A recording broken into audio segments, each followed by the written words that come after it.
I can feel your love breathing inside.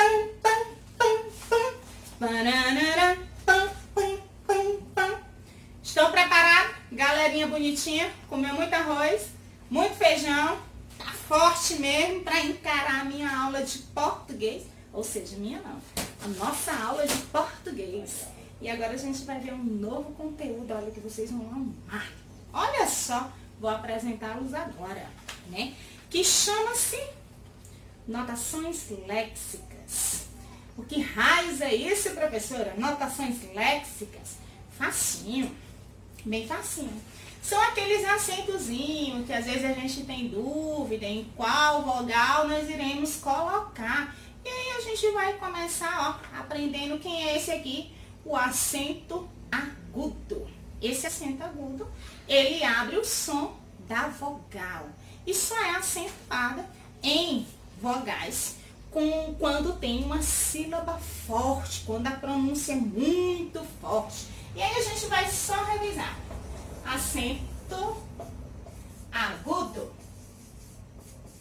Quem é ele? Não pode esquecer.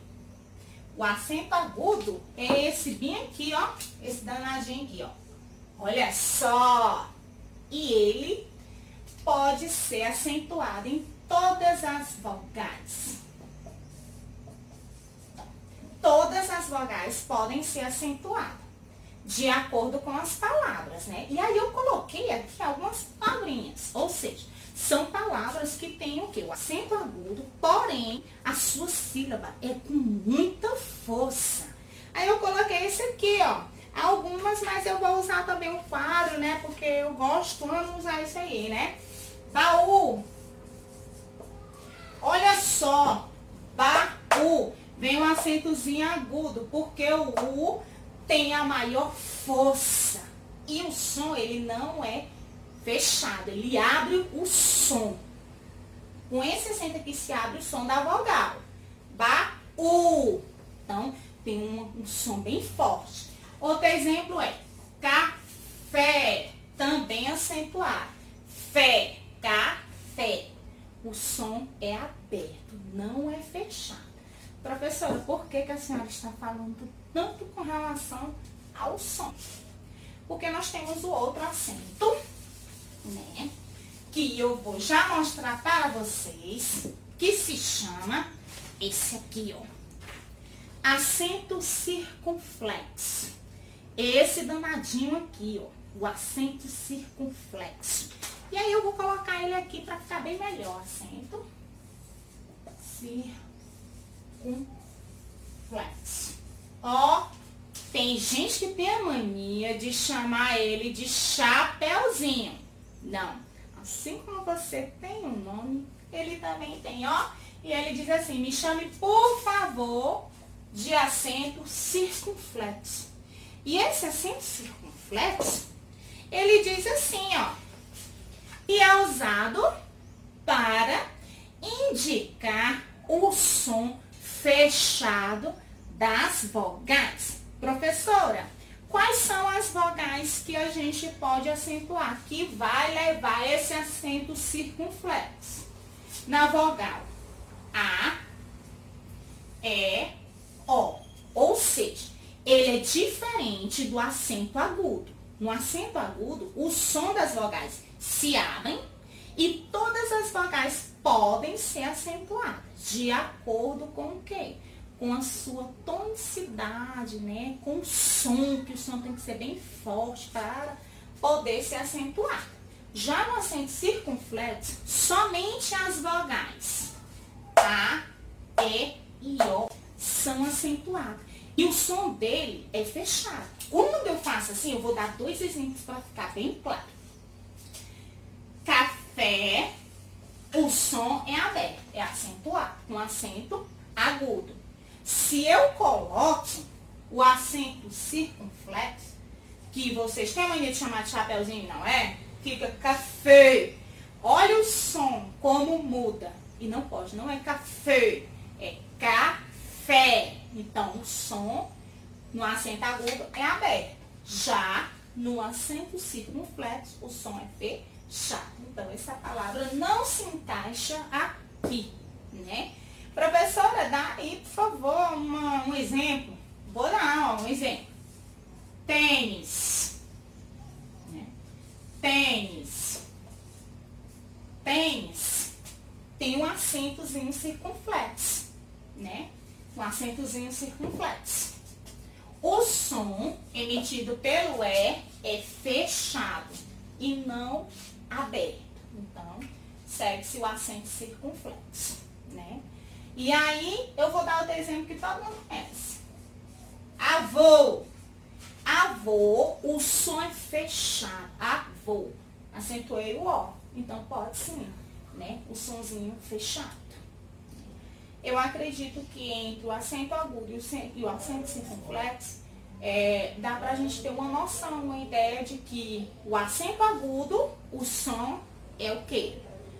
Aberto. Eu posso acentuar, professora, quais vogais? As vogais A, E, I, O, U.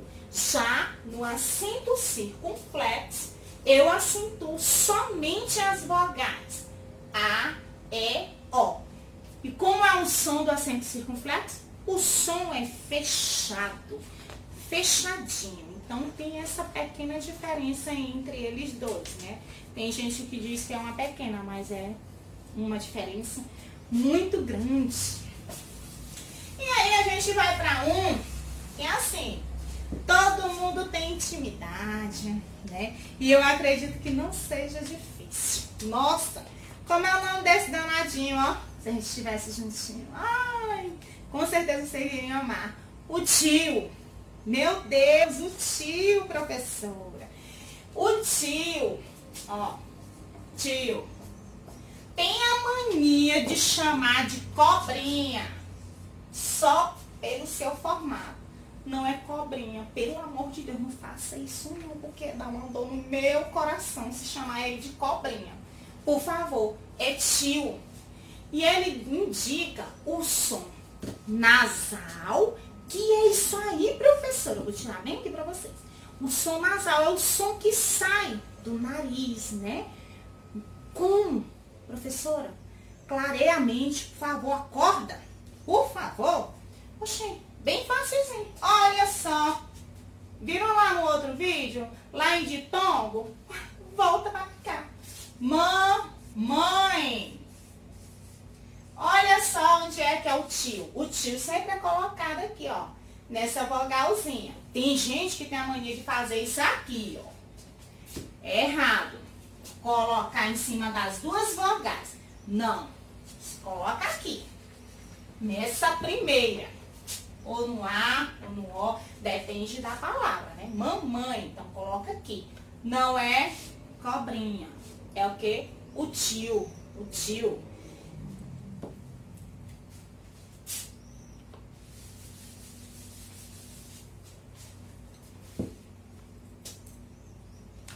E o som dele sempre sai o som nasal e não o oral. Mamãe, pão, leitão. Presta atenção que o som a gente sempre vai emitir, vai sair sempre por aqui, pelo som nasal. A gente usa muito a questão da emissão pelo nariz, tá? Vamos conhecer essa outra danadinha aqui, olha. Nossa! Essa aqui também você já tem intimidade com ela. A gente está revendo, né? Que é bem facilzinho. A cedilha, né? O que é a cedilha, né? Aí ela diz, ela é colocada debaixo da letra C, antes das vogais. Vixe, professora, bagunçou minha cabeça. Ela é colocada na letra C, né? Antes das vogais. Explica esse negócio, porque agora bagunçou. Olha só, cedilha. Cedilha. E aí eu tenho a mania de fazer ela assim, né? Parece um Szinho, mas fica pequenininha, né? Parece um Szinho, mas não é. E ela fica sempre na letra C. Olha só, danadinha. Na letra C. E aí diz assim, antes das vogais. Por favor, professora, explica com clareza isso aí. porque simplesmente eu não consegui compreender. A senhora falou inglês agora, né? E aí falou uma regra que eu não consegui. Perdoa, professora de inglês, tá? Eu tô só exemplificando, por favor. Então, a gente vai aqui, ó. Vamos lá, pôs. Na palavra pôs. Sou perfeito, menino, misericórdia. Vamos lá. Pôs. O que quer dizer que vem antes? Olha só, antes da vogal. Primeira coisa que a regra coloca é dizer que vem antes da vogal. Eu vou escrever a palavra pôs, como eu escrevi aqui para vocês. Estou demonstrando. Aqui tem a vogal O, a letra C e que ela fica aqui de baixo. É que às vezes português só complica um pouquinho a nossa vida. Mas para ficar bem fácil, só você analisar. Vem ou não vem antes da vogal a cedilha? Claro que vai vir antes da vogal a cedilha. E aqui, ó, na letrinha C.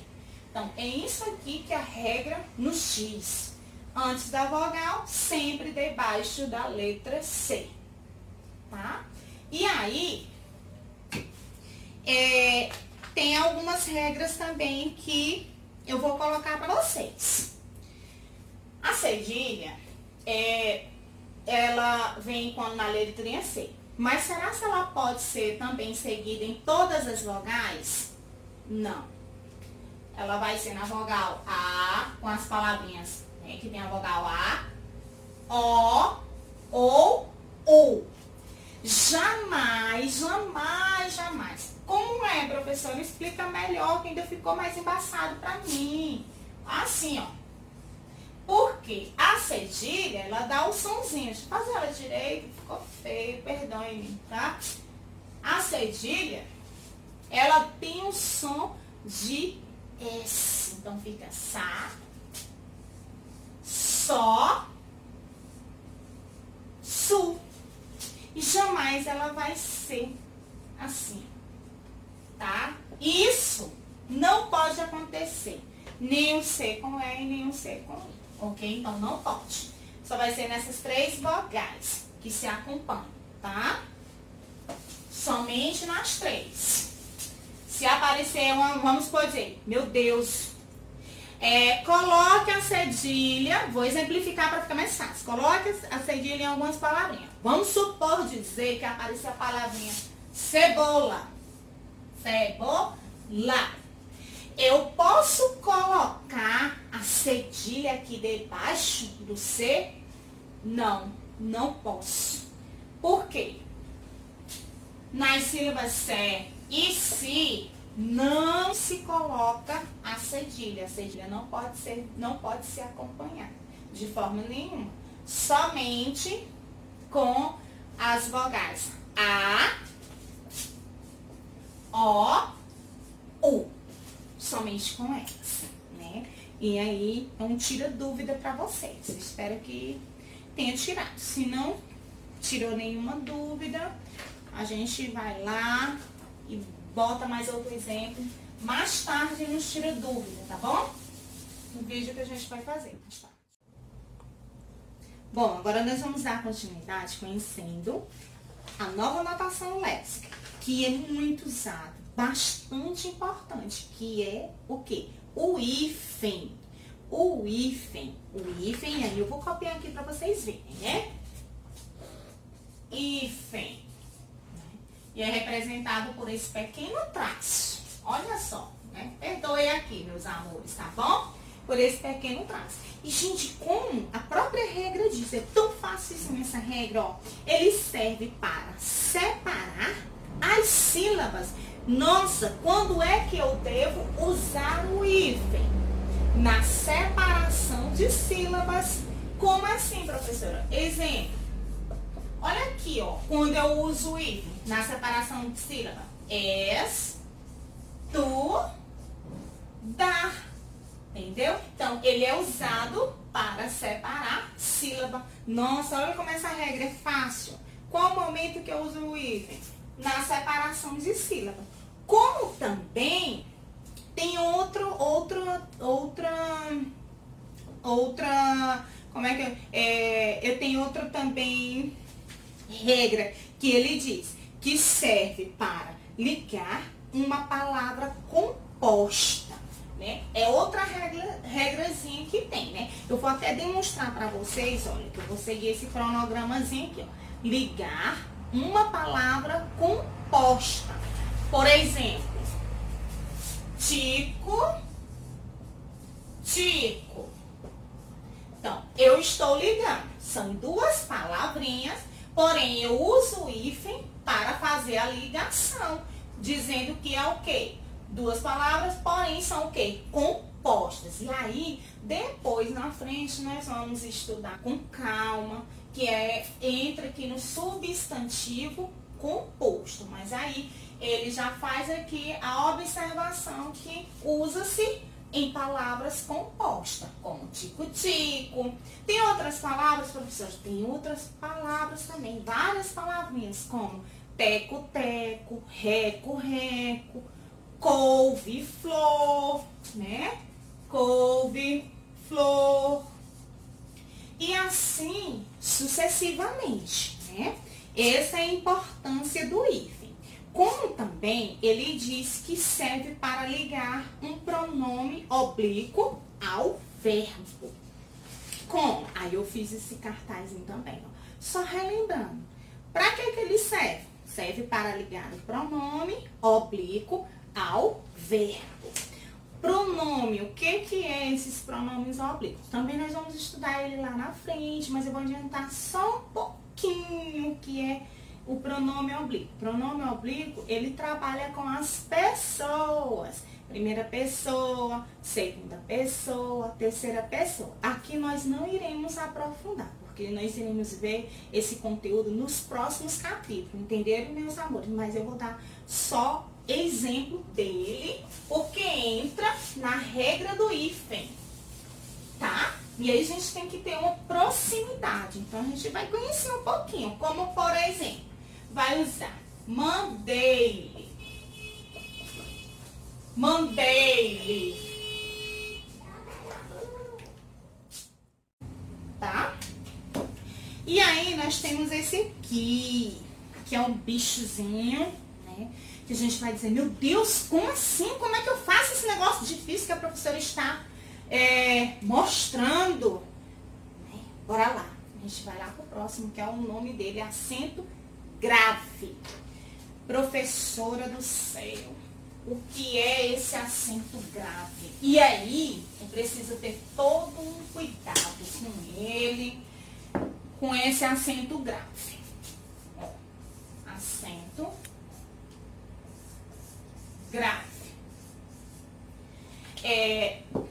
As crianças costumam ter dificuldade com ele na posição, porque ele é diferente, né? A posição dele é essa. Então, ele é muito parecido com o acento agudo. Então, a gente precisa ter muito cuidado.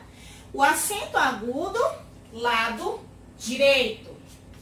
O acento grave, vou repetir, lado esquerdo. E a regra dele é simples, muito simples. Ele diz que indica a reunião de duas letras. Meu Deus, como assim? Vou voltar aqui, ó, o cartazinho. Indica a reunião de duas letras A. Professora, como é? Ó, ele diz que indica a reunião de duas letras A, que é igual. Aí eu disse, A mais A é igual a acentuado com acento grave. Como, professor? Vou explicar para vocês passo a passo para ficar mais fácil. Ele diz que é um A que indica pronome, mais um A que indica o quê? Artigo. Esse A é um pronome e esse outro A é um artigo. Professora, como é que esse A indica pronome? Esse A que indica pronome, indica o quê?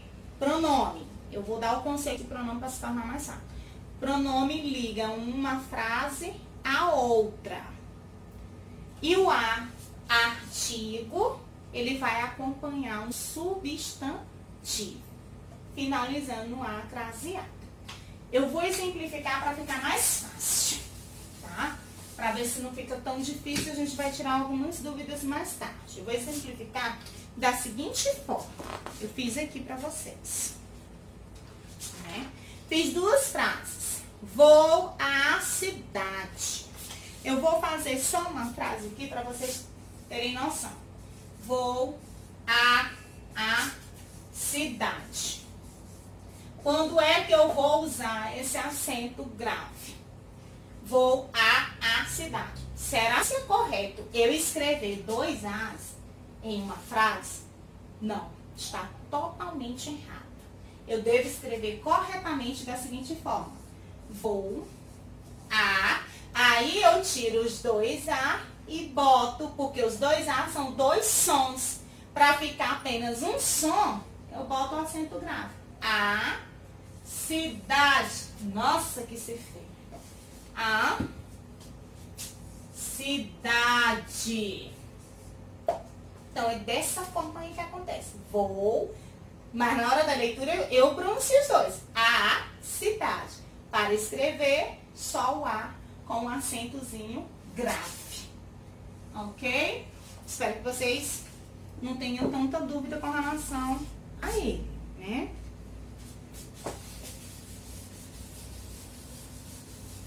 Passando para o próximo, não, eu vou dar mais um exemplo, porque eu tenho medo, né? Sempre tem uns questionamentos, né? As perguntas. Vamos à praia. Aqui é uma afirmação, tá? Não é uma pergunta. Vamos à praia. É correto escrever dois A? Não. Tiro esse A e eu faço o quê? Eu acentuo com acento grave. Vamos à praia. Para não colocar dois A. Esse A sempre é usado. O A, artigo, mais o A, preposição. Também tem aquele, aquilo. Vai depender do contexto da frase também, né? Então, é usado sempre nesses termos. Aquele, aquilo. Também pode ser usado nessas palavrinhas.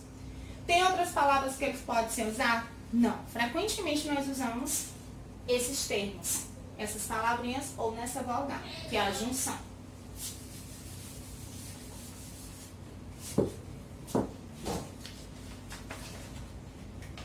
E aí, a gente vai para o último, que é bem bacana, que nós chamamos de apóstrofo. Professora, o que é esse apóstrofo? E quando é que é usado esse apóstrofo? Olha, eu vou fazer ele aqui.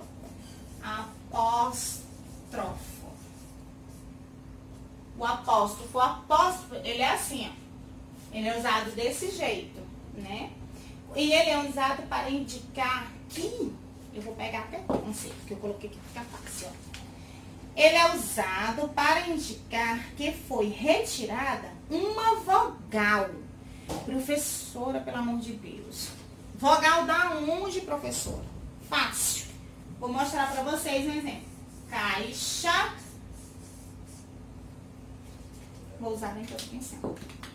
Caixa de água. Olha só. Como é que fica, olha? Ele é usado. Por que que ele diz que é usado para indicar que foi retirada uma vogal? Porque que se eu fosse pronunciar normal, né, como temos costume, nós usaríamos o termo caixa de água, né? Seria o quê? O D e o E, caixa de água. E aí ele é usado para dizer o quê? Que eu vou tirar o E e vai ficar apenas o som do D, caixa de água. Então, ele é usado em consoante para indicar que foi retirado uma vogal da palavra, ok? Ou da sílaba. E, assim, ele não é usado com muita frequência, mas em algumas palavras. Mas é usado em algumas palavrinhas, sim, né? E aí, a gente vai fazer, agora a gente vai para o próximo passo, que é o quê? responder as atividades, né, que a professora está propondo para vocês, que está no livro. Professora, e tipo assim, eu fiquei com alguma dúvida, alguma coisa. Aonde é que eu encontro esse material que a senhora explanou hoje, quer explanar, colocou para nós? Lá no livro de vocês, de português, tem tudo isso aqui, todas essas regras estão lá, né? E aqui eu tentei simplificar. Mas agora a gente vai o quê? Praticar, para a parte que eu mais amo, prática. Então nós vamos responder as atividades, tá? E mais tarde a gente vai voltar com um tira dúvidas. Cheiro, meu povo, vamos lá.